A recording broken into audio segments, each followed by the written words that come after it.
Hello CGPSCN, welcome to all of you in our YouTube channel CGPSC Sources Study Hub. I am Dr. Raimanu.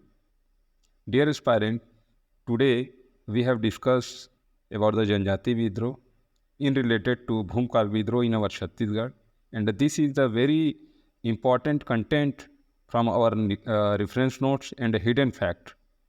So you can watch till the end this video and update all this information from your notes, because this is very important for the CGPSC as well as the CGVAPM examinations. And in this video, we have to split in the two parts. So first part, we have to elaborate today. In the next part, we are uploading soon. So please watch. Okay, let's start to discuss Bhumkal Vidro step by step. यह शाश्वत सत्य है कि अन्याय और अत्याचार का अति संघर्ष को जन्म देता है। अपनी नीतियों, रीतियों, आस्थाओं, संस्थाओं और परंपराओं के अस्तित्व को बचाए रखने के लिए सदियों पहले ये बस्तर के माटी पुत्र, जिन्हें आज हम जनजाति या आदिवासी के रूप में जानते हैं, अपने मैदानी प्रदेश को छोड़कर बस्तर के घने जंगलों में जा बसे थे। और यहाँ की आदिवासी जनता प्राचीन काल से ही शोषित होती आ रही है। उनके साथ हमेशा विश्वासघात और छल किया जा रहा है, लेकिन यह विश्वासघात उस समय और अधिक अपनी चरम सीमा पर पहुंच गया जब ब्रिटिश अधिकारियों के कदम बस्तर की धरती पर पड़े। इसलिए आज की इस वीडियो में जनजाति द्वारा किए गए विद्रोह, भूमकाल विद्रोह की चर्चा करना आवश्यक है। तो चलिए समझने का प्रयत्न करते हैं भूमकाल विद्रोह के हिडन फैक्ट को। 1910 का आदिवासी विद्रोह बस्तर वासियों द्वारा भूमकाल विद्रोह के नाम से प्रारंभ किया गया था। भूमकाल का शाब्दिक अर्थ है एक ही स्थान पर लोगों की भीड़ का जमा होना या समूह में लोगों का शीघ्रता से आना जाना। यह विद्रोह बस्तर वासियों का है नारे को लेकर प्रारंभ हुआ था। इस विद्रोह में बस्तर के भतरा, परजा, मुड़िया, माड़िया, हलबा, धाकड़, गांडा और महारा जाति के लोगों ने भाग लिया था। हर विद्रोह की तरह 1910 का विद्रोह के लक्ष्य यही था कि बस्तर में मौर्य राज की स्थापना की जाए और ब्रिटिश राज को जड़ से उखाड़ फेंकें। बस्तर के आदिवासियों की मंशा थी कि अंग्रेज़ों को बस्तर से बाहर दें। बाहर एक कोंडी शब्द है जिसका अर्थ है साफ कर देना, क्योंकि वह उनकी संस्कृति को अपवित्र कर रहे थे। इस विद्रोह का मुख्य कारण को हम सब समझते हैं। सबसे पहला कारण है राजा के प्रतिष्ठा में परिवर्तन और दीवान की तानाशाही। आदिवासी सर्वशक्तिमान ईश्वर के पश्चात अपने राजा को सर्वाधिक महत्व प्रदान करते थे। राजा रुद्र प्रताप देव जब गद्दी पर बैठे तो उसकी सहायता के लिए अंग्रेज़ों द्वारा दीवान पद पर एक पॉलिटिकल एजेंट को नियुक्त किया गया। जब राज परिवार का कोई व्यक्ति इस पद पर रहता तब उसे पर्याप्त महत्व दिया जाता इन आदिवासियों के द्वारा, जैसे लाल दलगजन सिंह और लाल कालिंद्र सिंह। लेकिन अंग्रेज़ों ने ऐसा नहीं किया और यही एक इस विद्रोह का कारण बना। दूसरा प्रमुख कारण था वनों पर अंग्रेज सरकार द्वारा अधिकार करना। 1908 में पंडा बैजनाथ अंग्रेजी सरकार की ओर से बस्तर के दीवान नियुक्त हुए और उसने एक ऐसी वन नीति चलाई जिसके तहत रियासती शासन द्वारा राज्य के सारे वनों को आरक्षित कर लिया गया, जिसके कारण आदिवासियों में हाहाकार मच गया और उनकी आर्थिक स्वतंत्रता छीन ली गई और उनका जंगली हक भी मारा गया। बस्तर के निरीह आदिवासी समाज अनेक प्रश्न चिन्हों के घेरे में आ गए थे। उस समय बस्तर के तत्कालिक ब्रिटिश अधिकारी स्टैंडन ने यह अनुभव ही किया कि असंतोष वन नियमों से अधिक फॉरेस्ट ऑफिसर से था, जो उस समय अत्याचार और दमन का पर्यायवासी बन चुके थे, और यह भी 1910 के विद्रोह का एक प्रमुख कारण था। पंडा बैजनाथ की नीतियाँ। दीवान पंडा बैजनाथ ने एक विवादास्पद कदम उठाया। उन्होंने बस्तर को तत्काल शिक्षा संपन्न बना डालने की दृष्टि से एक नई शिक्षा नीति अपनाई, और इस नई शिक्षा नीति को राज्य भर में अनिवार्य रूप से लागू कर दिया गया। इस समय शिक्षक को तानाशाह बना दिया गया और घर से जबरन बच्चों को शिक्षा के लिए निकाला जाने लगा। इनकार करने वाले आदिवासियों और बच्चों के पिताओं को प्रताड़ित किया जाता था और उन्हें कोड़ों से पीटते हुए उनके आँख और मुंह में लाल मिर्च का धुआं देकर उन्हें तड़पाया जाता था। इन सब कारणों से आदिवासियों के मन में यह बात घर कर गई कि बच्चों को पाठशाला में भेजने के बजाय खेतों में काम करने के लिए भेजना ही उचित है, क्योंकि शिक्षक और चपरासी दोनों ही आदिवासियों से बेगार लेते थे। बेगार अर्थात बिना पैसे की मजदूरी, और मुफ्त के माल पर विलासिता का जीवन जीते थे, जो इस विद्रोह का अगला प्रमुख कारण था। अंग्रेजों की नई प्रशासनिक नीति। कृषि, भू राजस्व, न्याय और पुलिस व्यवस्था में अनेक इस समय संशोधन किए गए थे, लेकिन यह संशोधन आदिवासियों के हित में न होकर अंग्रेजों के हित में थे। नई पाठशाला स्थापित की गई, आदिवासियों को मदिरा की सुविधा उपलब्ध कराया गया, अधीनस्थ कर्मचारियों ने अपने अधिकारों का दुरुपयोग किया।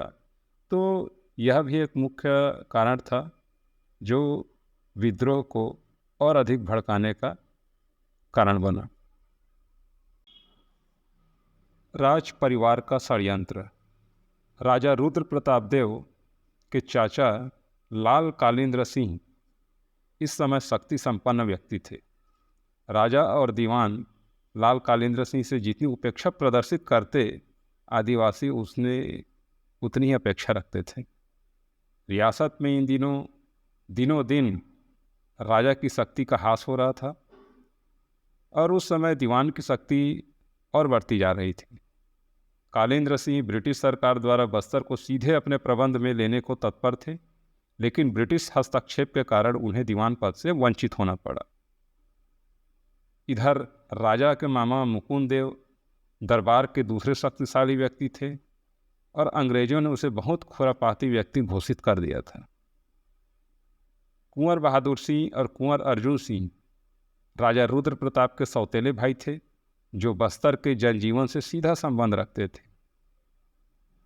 राज परिवार के अन्य सदस्यों में मूरत सिंह बख्शी, बाल प्रसाद नाजिर, दुल्हन सिंह कायस, बच्चू प्रसाद पंडित, सोमनाथ वैद्य और वीर सिंह थे। जगदलपुर स्थित मूरत सिंह की हवेली में अक्सर बैठक हुआ करती थी और षड्यंत्र रचा जाता था। राजा के खिलाफ जनजीवन के असंतोष को उन बैठकों में बल भी मिलता था। लाल कालिंद्र सिंह की जमींदारी के मैनेजर जानकी राम नायडू बस्तर के ब्रिटिश प्रबंध से पूरी तरीके से असंतुष्ट थे।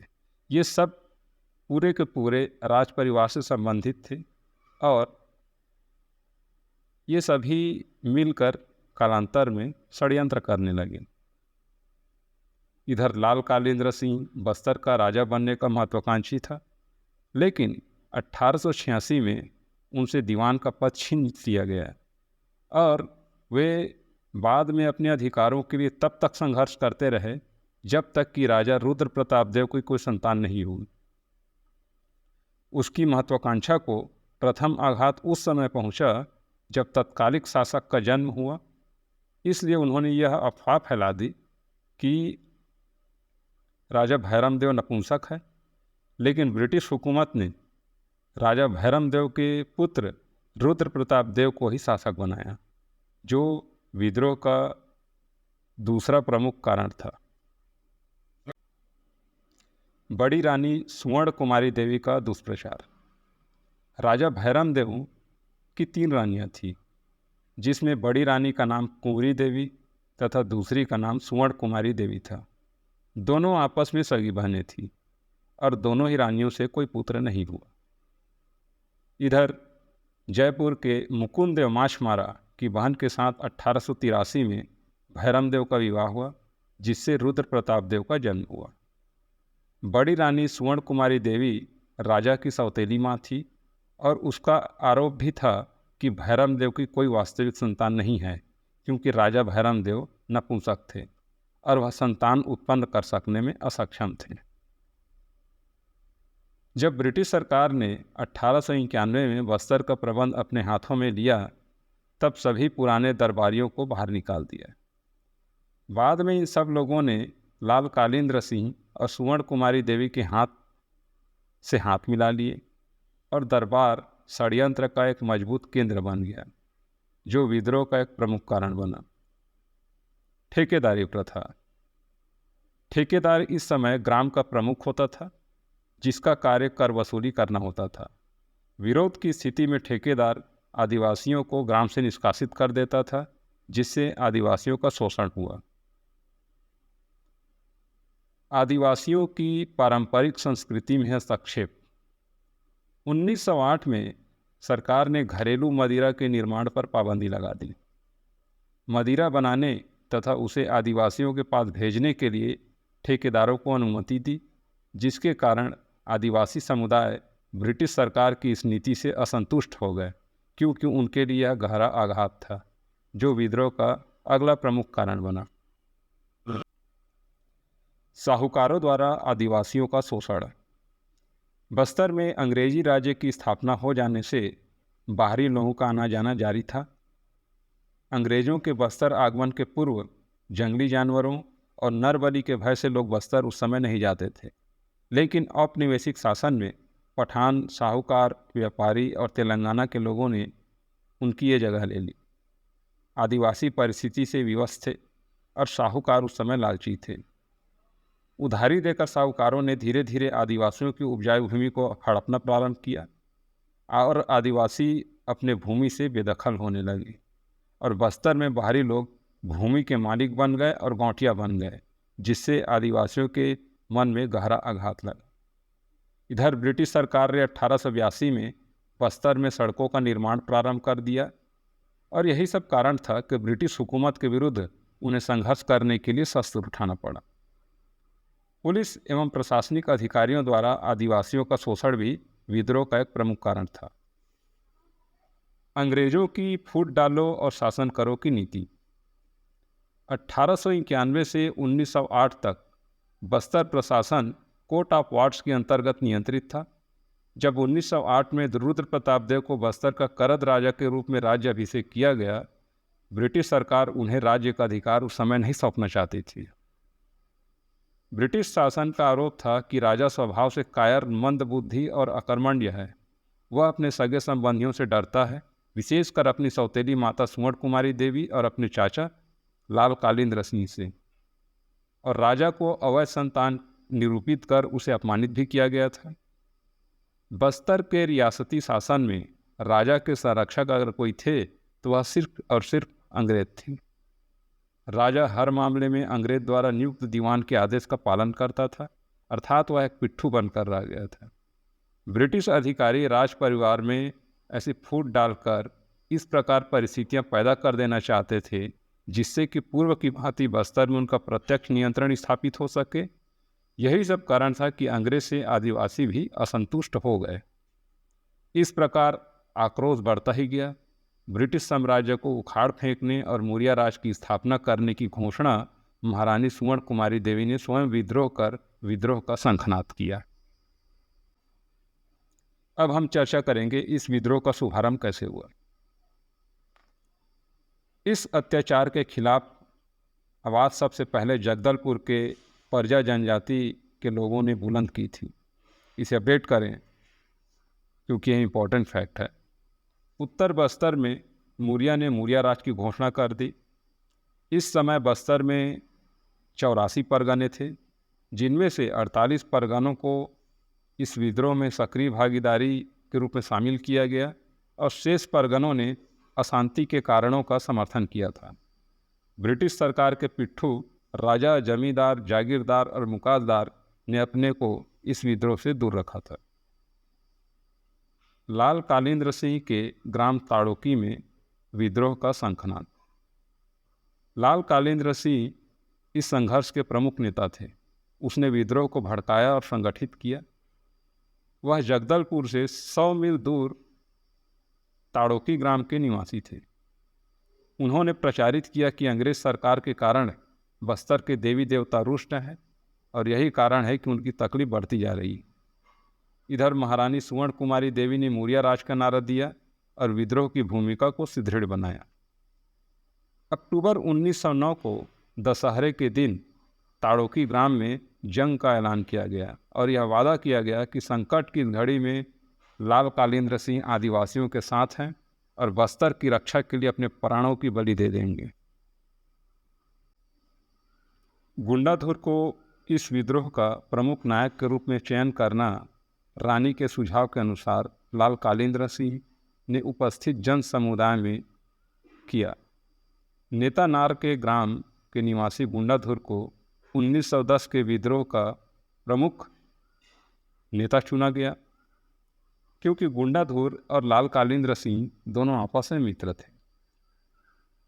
बस्तर के प्रत्येक परगने से विद्रोह को संचालित करने के लिए नेता चुने गए।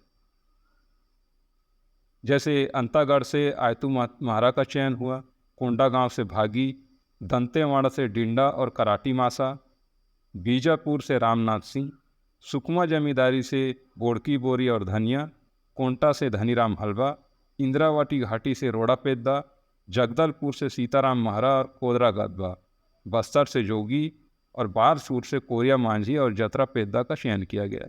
यह इंपॉर्टेंट फैक्ट है कि क्षेत्र और विद्रोही नेता का नाम अभी तक CGPSC के एग्जाम में नहीं पूछा गया है, लेकिन भविष्य में पूछा जा सकता है, इसलिए इसे विशेष कर अपने नोट्स में अपडेट करें। ओके, चर्चा करते हैं। इन नेताओं की सहायता से विद्रोह के लिए गुप्त रूप से तैयारी की गई थी, जिसका लक्ष्य अंग्रेजी सरकार को उखाड़ फेंकना था।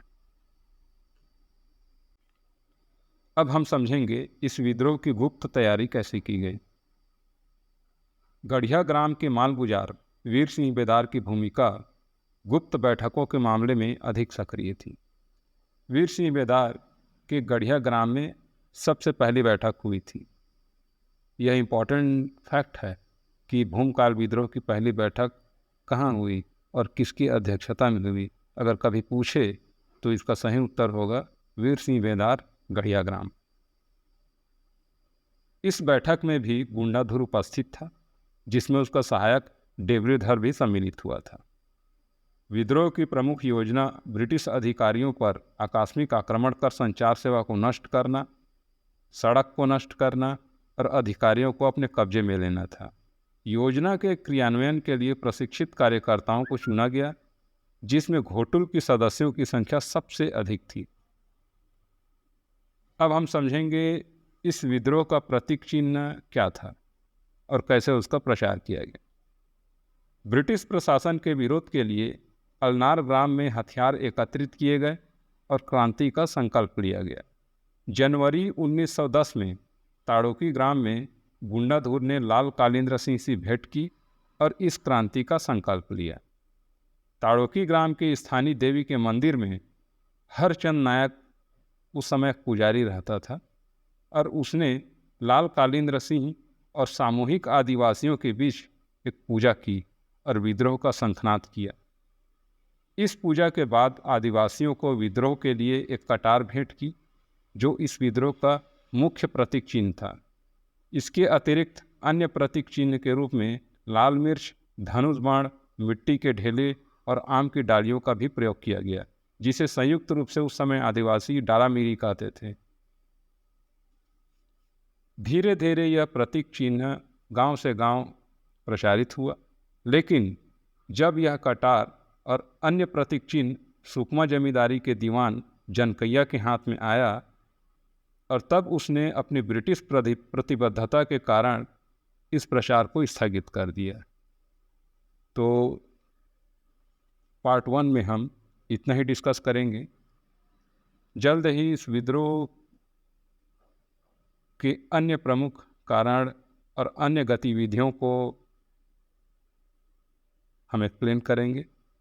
इसलिए आप सभी अपना फीडबैक ज़रूर देवें और इस वीडियो को लाइक, सब्सक्राइब और शेयर ज़रूर करें। Again welcome to our YouTube channel CGPSC Sources Study Hub. Thank you very much.